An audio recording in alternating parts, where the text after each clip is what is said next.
Bonjour ou bonsoir tout le monde et bienvenue dans ce premier podcast Orion Manga. On va voir où ça va nous mener. Et pour cette première tentative, je voulais vous poser une question, en tout cas vous proposer une réflexion. C'est celle de cette fameuse culture manga. Est-ce que ça a du sens? D'où ça vient? Et je pense qu'il y a quelque chose à dire là-dessus, qu'on peut y réfléchir ensemble. En effet, ce n'est plus une surprise, et c'est même un cliché en soi. En 2023, les idées reçues, les a priori et autres joyeusetés au sujet de nos chères japonaiseries. Bon, ce sont des choses auxquelles on est habitué. C'est les lecteurs de manga, bien évidemment. On est habitué à ça depuis longtemps, depuis plusieurs décennies, donc c'est un peu un non-sujet quelque part. Tous ces clichés, ces idées reçues sont bien sûr un prolongement des malentendus, des raccourcis, des erreurs de programmation télévisuelle et d'autres méconnaissances autour des dessins animés japonais, bien évidemment, diffusés on va dire dès la fin des années 70 chez nous en France. Alors bien évidemment, quand on parle de clichés, d'idées reçues, ça sert pas à grand chose de les rappeler, mais quand même pour la postérité, bien sûr on parle des fameux les mangas sont violents, les mangas ce n'est pas du dessin, les mangas ce n'est pas de l'art, les mangas ce n'est pas de la lecture, les mangas ce ne sont pas de vrais livres, etc., etc. Je ne vous apprends absolument rien. Pour autant, quand, en tant que connaisseur, on est confronté à ces critiques, bien évidemment qui trahissent une ignorance maladroite, très souvent, le premier réflexe consiste à s'énerver. Voilà. Je le sais, vous le savez, ils le savent. Alors d'un côté, c'est une réaction naturelle, parce que quand on est passionné par quelque chose et que cette passion est d'une manière ou d'une autre attaquée, à plus forte raison si on considère que c'est attaqué de manière complètement injuste, que ce n'est pas pertinent, etc., c'est quelque part normal, entre guillemets, de s'énerver. Mais le petit défi, ça serait plutôt de dépasser tout ça, ce qui finalement aujourd'hui n'est pas forcément difficile, et de s'intéresser, ou en tout cas de prendre ce problème à l'envers, si je puis dire. Et si les profanes et les béotiens n'étaient pas nécessairement à blâmer, en tout cas pas complètement, par rapport à cette question, par rapport à cette vision, en tout cas, cette vision très, très erronée. On pourrait se demander si l'inaptitude de ces profanes, de ces non-initiés, à sortir de leur ignorance, pourrait effectivement venir des mangas eux-mêmes, ou en tout cas de la manière dont ils sont représentés dans notre paysage culturel. En effet, si on n'y connaît rien, on est vite susceptible d'être confronté à la surreprésentation d'un certain type de manga au rayon consacré. Si on veut aborder les mangas en tant que forme d'art et qu'on soutient l'idée qu'ils peuvent apporter autant qu'une œuvre littéraire dite classique, bon, il n'est pas rare de se faire d'être moqué pour avancer de tels propos. Alors qu'il est acceptable de parler de manga ad nauseam entre passionnés joufflus et barbus qui habitent dans le grenier de leur grand-mère, ça devient beaucoup plus problématique quand on tente de démontrer, encore une fois face à un public de non-initiés, que les mangas ne se résument pas à des titres, à des mastodontes tels que Naruto, One Piece, Bleach, Dragon Ball, etc. Attention, je prends des exemples volontairement très reconnaissables, mais bien évidemment que ces mangas, ils ont leur place et ils ont leur rôle tout à fait légitime dans le paysage manga. Ils ont, comme toutes les œuvres, leurs qualités, leurs défauts, dont on peut discuter, mais je pense qu'il faut reconnaître qu'ils sont aussi, au moins en partie, l'arbre qui cache la forêt. De la même manière que la BD franco-belge ne se résume pas à Astérix, Tintin et Gaston Lagaffe. Malgré ça, prétendre que les mangas peuvent être mis au même niveau que les créations qui ont acquis leur lettre de noblesse au fil du temps, pour beaucoup, c'est une blague, c'est une hérésie, pour exagérer à peine. Et on peut se dire que cette approche comparative, systématique, est intéressante. En tout cas, elle pose question. Pourquoi faudrait-il qu'une création soit automatiquement confrontée à une autre pour juger de sa valeur, toute subjective soit-elle?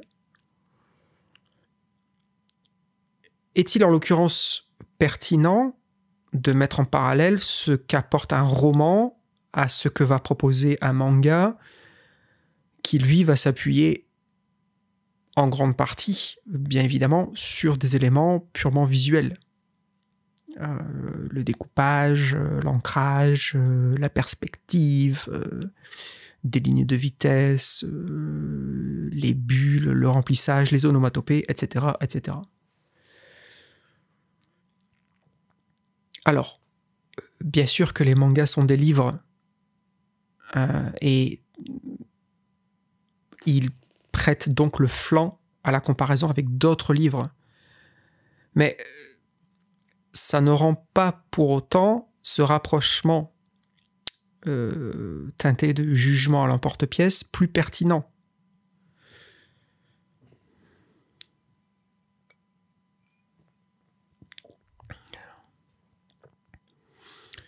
Il est peut-être tout autant intéressant de lire Les Montagnes hallucinées de Lovecraft que son adaptation en manga par Gutanabe.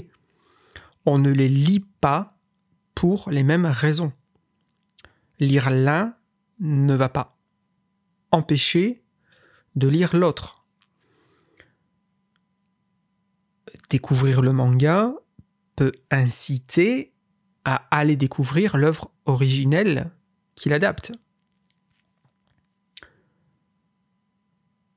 On pourrait également se souvenir que en 2018, je crois, si ma mémoire fonctionne encore, un livre était sorti qui s'appelait Quand le manga réinvente les classiques de la peinture, je crois.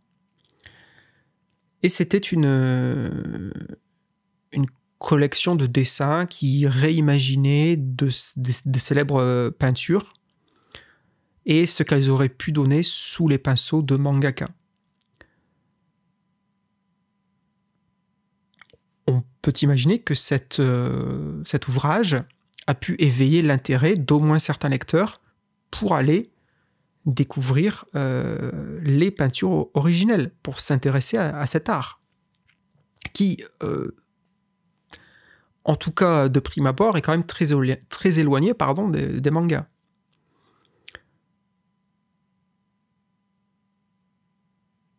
Mais comme je le disais, et même s'il est difficile de chasser le naturel qui revient au galop, essayons de comprendre d'où peut donc venir cette vision de tunnel qu'ont les profanes. Moi-même, j'ai vécu à l'étranger, comme vous le savez certainement, pendant longtemps, pendant presque 15 ans. Et du coup, j'ai peut-être une perspective utile sur la manière dont les mangas peuvent être perçus. Encore une fois, du point de vue des profanes, pardon.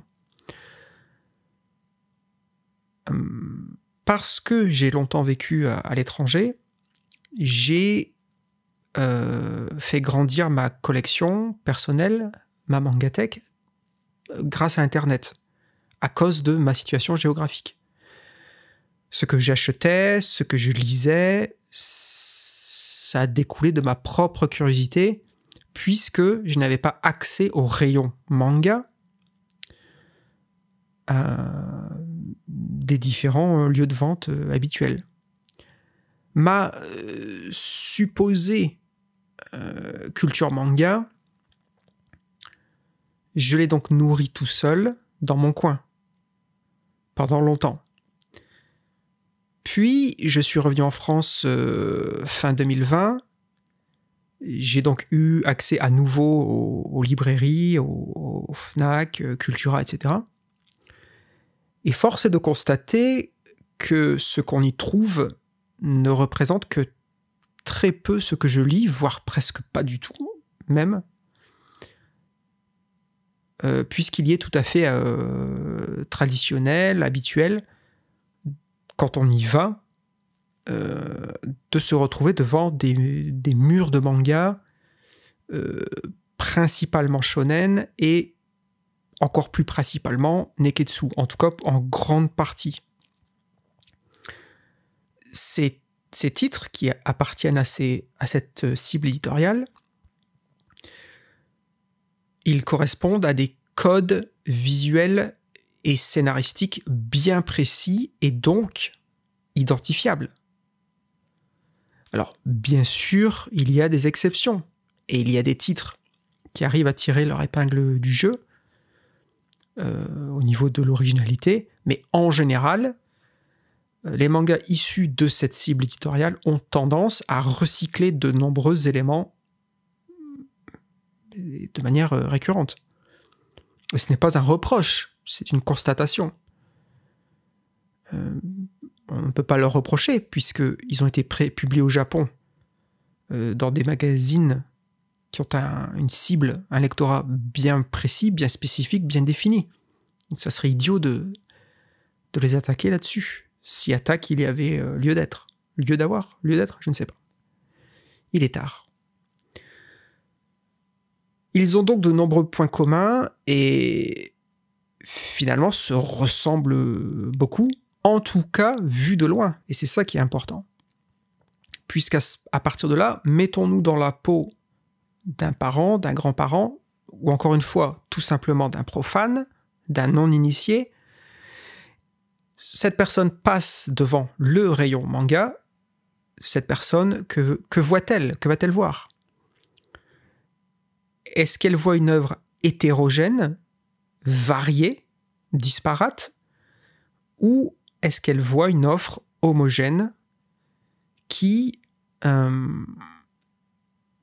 renvoie l'image d'un médium uniforme dans lequel tout se ressemble, encore une fois vu de loin. Donc, si on arrive à prendre ce recul, on peut alors potentiellement comprendre d'où vient, au moins en partie, cette vision mal renseignée des mangas.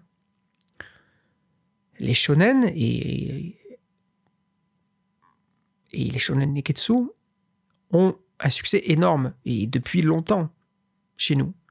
Ils sont très très populaires, mais bien évidemment, ils ne représentent pas, enfin, si, on pourrait dire qu'ils représentent malgré eux, peut-être, si on veut tenter un trait d'humour. En fait, ils ne représentent pas les mangas dans leur ensemble. Et on peut alors se demander si leur succès n'est pas une épée à double tranchant. Ces mangas, ils ont fait connaître, et ils continuent de faire connaître l'art manga au plus grand nombre. Mais la question qui est intéressante derrière, c'est ok, ils font connaître le manga, mais quelle famille de manga, quel type de manga? Et j'insiste lourdement si c'était nécessaire, hein, et attention, je l'ai déjà dit à maintes reprises, mais je ne crache pas du tout sur les shonen et neketsu ou autres. Moi-même, j'ai commencé par là, comme je pense beaucoup de lecteurs. J'ai lu et relu et re-relu Dragon Ball je ne sais pas combien de fois. C'était mon premier manga. J'avais adoré, j'ai pareil lu plusieurs fois Kenshin le Vagabond et d'autres titres. Ce sont donc les fondations de ma passion pour les mangas. Donc il est hors de question pour moi de les dénigrer ou de les mépriser. Mais on peut quand même trouver dommage que leur succès a potentiellement un double effet qui se coule négatif sur l'ensemble du médium. Et qu'au travers de leur omniprésence sur le devant du rayon manga, la perception du grand public béotien, profane, est biaisée.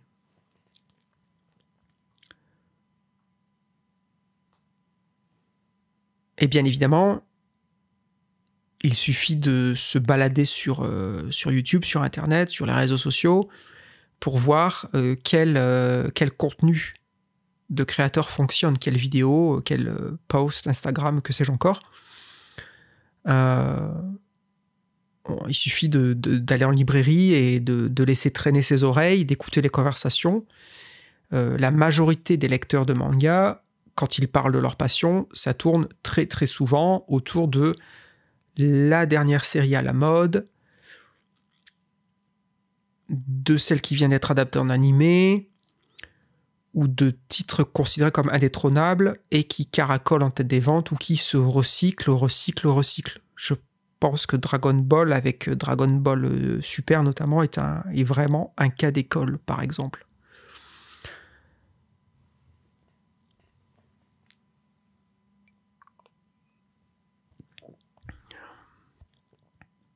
Alors, on peut considérer que c'est normal, avec des guillemets, puisque chez nous, la majorité des lecteurs de manga sont des enfants et des ados. Il y avait une étude il y a quelques années en arrière, c'est assez récent, qui montrait que la lecture de manga culminait autour de l'âge de 13 ans, je crois. Et qu'après 13 ans, elle s'érode petit à petit pour décliner très nettement, passer l'âge de 25 ans, quelque chose comme ça. Et que les plus âgés ignorent complètement la lecture de manga. Donc, en ayant ces chiffres en tête, ces données en tête, c'est normal que ce qui se lit et se vend le plus, ou se vend et se lit du coup, plutôt dans cet ordre-là, ce dont on entend le plus parler, ce sont bien évidemment les mangas qui font l'actualité. Ce sont les mangas qui sont poussés au maximum par le marketing des éditeurs et qui sont mis en avant par les libraires, à grands coups de posters, de PLV, etc. On ajoute à cela, bien évidemment, le bouche à oreille des cours de récré, et c'est le combo gagnant, quoi. Donc tout ça pour dire que, même si on est passionné et qu'on veut se diriger vers cette idée de culture manga, il ne faut pas être candide, il ne faut pas être naïf. L'industrie, avec un I majuscule, du manga existe bien évidemment, bel et bien.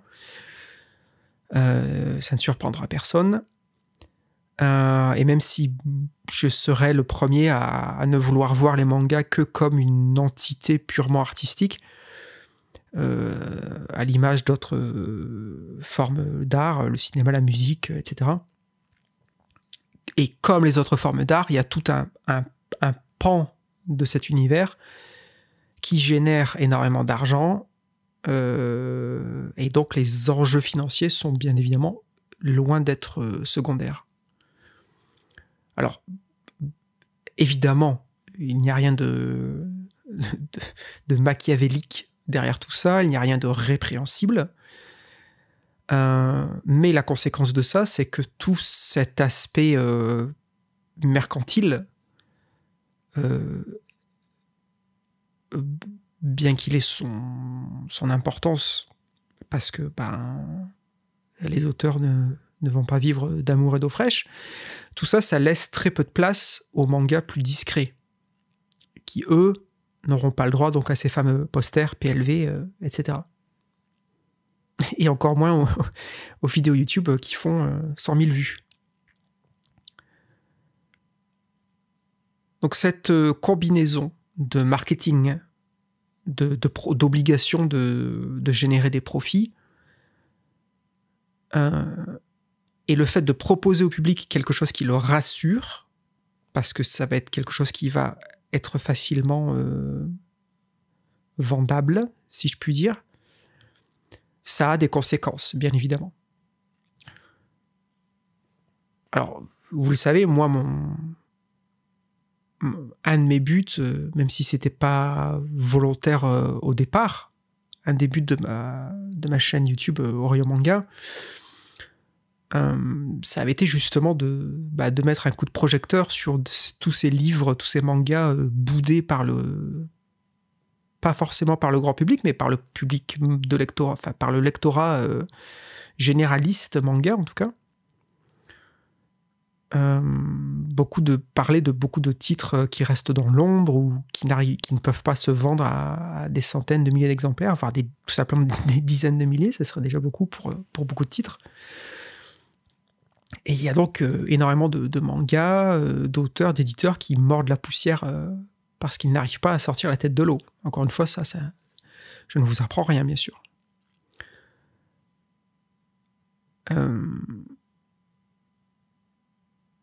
Alors, on ne peut pas accabler systématiquement les lecteurs, parce qu'on peut aussi penser au rôle des éditeurs, qui ne sont pas forcément tous au taquet en ce qui concerne leur communication. Les petits éditeurs notamment, avec les petits éditeurs surviennent des soucis parfois, obligation d'acheter directement sur leur site, parce qu'ils ne vendent pas ou ne peuvent pas vendre sur les gros sites marchands.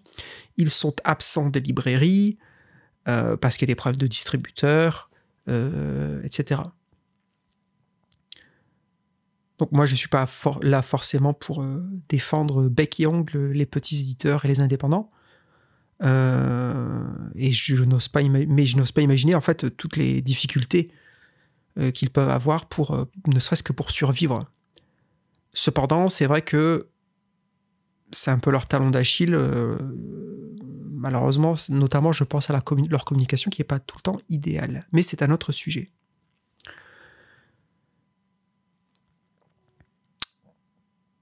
Bref, revenons à nos moutons. La plupart des lecteurs, ou en tout cas un grand nombre de lecteurs, ils lisent plus ou moins toujours la même chose au fil des générations. Et pour moi, c'est là où le bas blesse. À l'instar d'autres formes d'art, les mangas sont très riches, ils sont variés.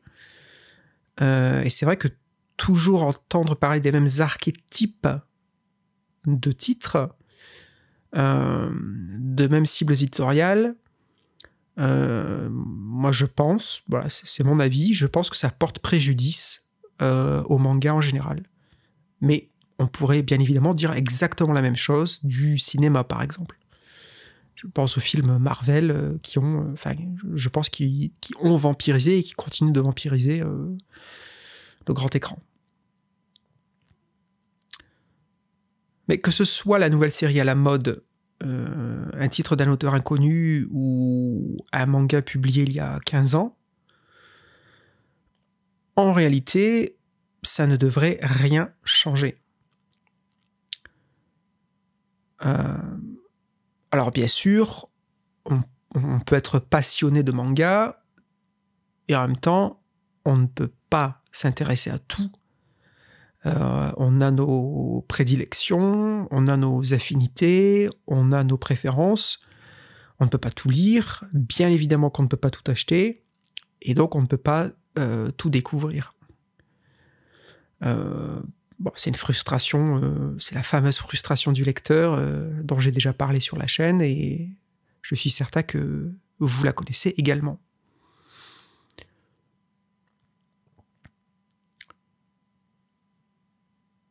Cependant, peut-être que globalement, ou autant que possible, autant que faire se peut, un peu de curiosité ne fait pas de mal. Et surtout, quand on crie sur tous les toits, ou à qui veut l'entendre, qu'on est passionné de manga ou qu'on est un otaku. J'ai vraiment une dent contre ce terme.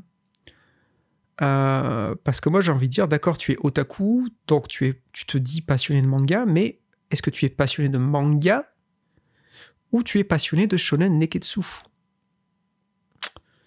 C'est une question.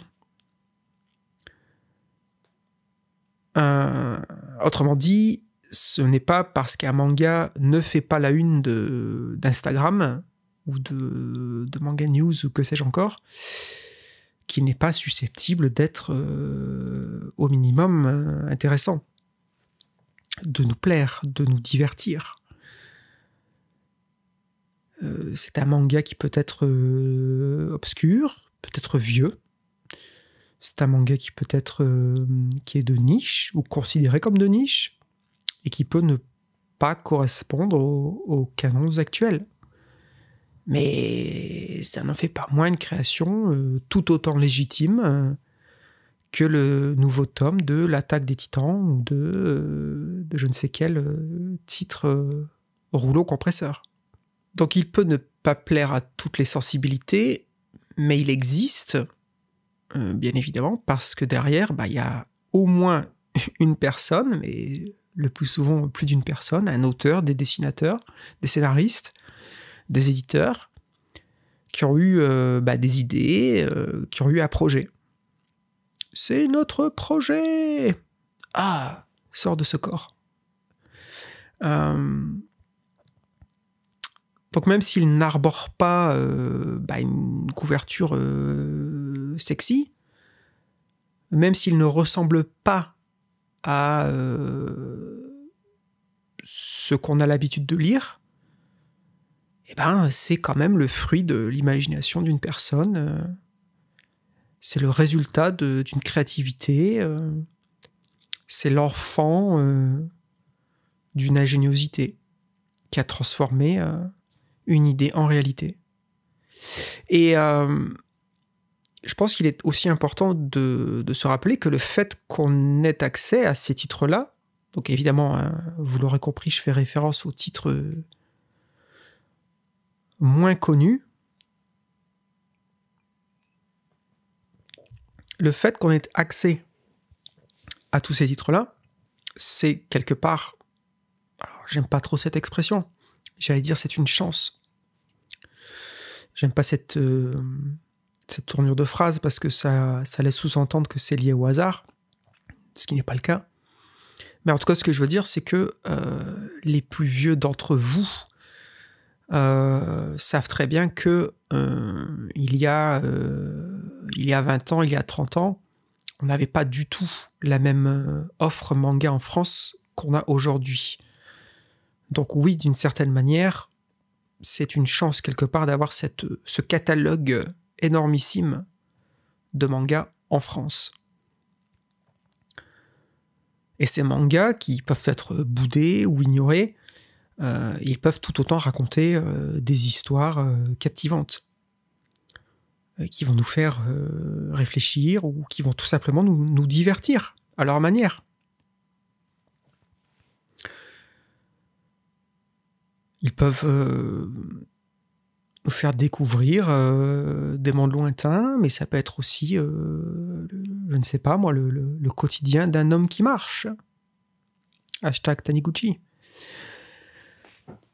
Ils peuvent nous faire vivre des aventures, peuvent nous faire rire, nous faire pleurer. Que sais-je encore?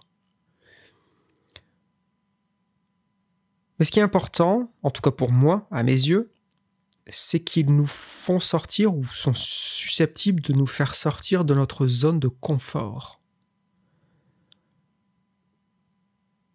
Et ça, je pense que c'est important. Et donc, il ne tient qu'à nous, il ne tient qu'à vous, d'être un minimum curieux, comme je le dis très souvent. Alors certes, ils peuvent être, en tout cas de prime abord, repoussants, bizarres, extravagants, singuliers. Mais il y a, ne serait-ce que d'un point de vue créatif et artistique, le plus souvent au moins un intérêt. Et puis surtout, ils peuvent changer notre idée, notre vision de ce que l'on croyait être les mangas. Moi, par exemple, j'ai vraiment découvert, et petit à petit, j'ai découvert les mangas, alors pas forcément de niche, mais en tout cas méconnus, des mangas dont on n'entend pas parler tous les jours, ou très très peu. Ma découverte de tous ces auteurs, en tout cas, s'est fait vraiment tardivement. Hein. C'est fait vraiment tardivement. J'avais nettement passé la barre des 25 ans. J'étais beaucoup plus proche de mes 30 ans. Quand j'ai commencé à découvrir, encore une fois, petit à petit, des auteurs tels que Tsuge, Tatsumi, Mizuki et consorts. Donc tout ça pour dire que ne perdez pas espoir. Ça peut toujours arriver. Bref. Comme je le disais il y a quelques instants, les mangas qu'on a en France, j'irais à dire que c'est jusqu'à dire en tout cas que oui, c'est une chance. Parce que c'est tellement riche et varié, l'offre dont on peut profiter, d'une manière ou d'une autre. Donc, le mot de la fin, ça serait, comme d'habitude, d'être un tantinet curieux et de faire la démarche de sortir de sa zone de confort pour aller lire des choses qui nous paraissent peut-être, en tout cas vu de loin, hermétiques, pas très chatoyants, mais qui peuvent regorger d'une créativité folle. Et je pense par exemple à Élégie en rouge, qui est un titre auquel je suis venu très très tardivement, parce que pendant longtemps, je l'avais en fait dans ma bibliothèque, mais je n'arrivais pas en fait à m'y intéresser.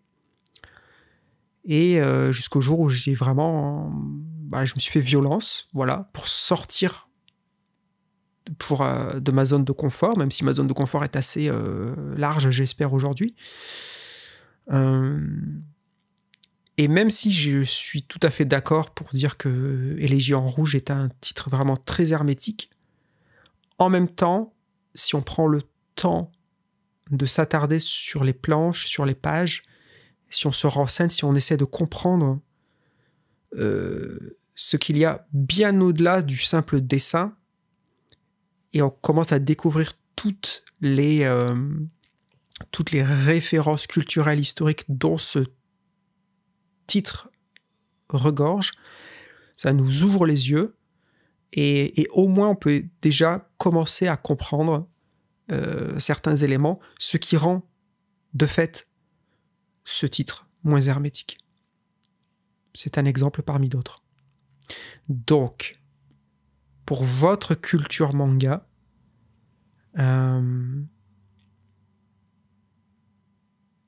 soyez intrigués, soyez ouverts, soyez fouineurs, soyez inquisiteurs, pour que ce terme, culture manga, eh bien, représente et incarne effectivement une notion de culture, puisque par définition, une culture, c'est quelque chose de très riche, de très varié. Une culture, ce n'est pas monolithique. Une culture, c'est composé d'une myriade d'éléments. Et donc, pour faire en sorte que votre culture manga ne soit pas un non-sens, et qu'elle soit donc, de fait, riche, variée, disparate, et non pas constituée de titres qui se ressemblent beaucoup et qui recyclent énormément les mêmes codes, les mêmes ficelles. En tout cas, c'est mon humble avis, et je me ferai une joie d'entendre les vôtres, de lire les vôtres. Voilà. Eh bien écoutez, c'est tout pour moi pour cette fois, pour ce premier podcast qui a été très verbeux, mais qui, je l'espère, vous aura intéressé. C'est mon souhait en tout cas. Je vous remercie beaucoup de votre attention. Portez-vous bien. Je vous souhaite d'avoir la santé. C'est toujours le plus important. Et bien évidemment, restez curieux. Allez, à la prochaine tout le monde. Bye bye.